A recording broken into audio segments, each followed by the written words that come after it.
Информациите стигнуваат до вас. Најсточната караула во некогашна Југославија Ченгино Кале, адут на погранично Пекчево во трката по европските пари. Откако пред една година Министерството за одбрана ја преотстапи на општината оваа некогашна стратешка точка, Пекчево работи да ја стави во функција на туризмот и развој на регионот. Со пари од вториот повик на ИПА фондовите, наменети за прекугранична соработка, предвидена е караулата да прерасне во регионален едукативен екоцентар, да се доуредат патеките покрај водопадите на изворите на Брегалница.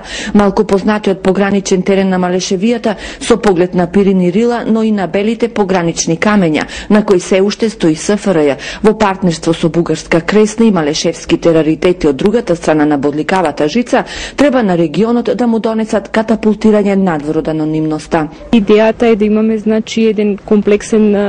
една комплексна програма која што ќе ја понудиме на младите, од наша страна да може да добијат повеќе информација и едукација во областа на биоразновидноста, на природните убавини, она што ние го имаме како специфичност, а од бугарската страна програмата ќе понуди на кој начин може да се користат обновливите извори на енергија и што значи тоа за заштита на животната средина.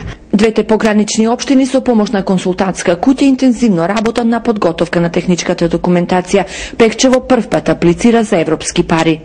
Овој повик е поголем од претходниот, вкупниот износ е 500.000 евра и сметаме дека со тоа во голема мера е подобрена можноста да партнерите имаат навистина да заокружат една конкретна иницијатива.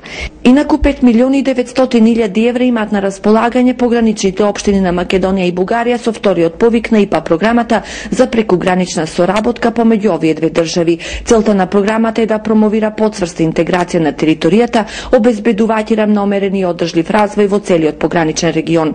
Повикот е отворен до 14 септември.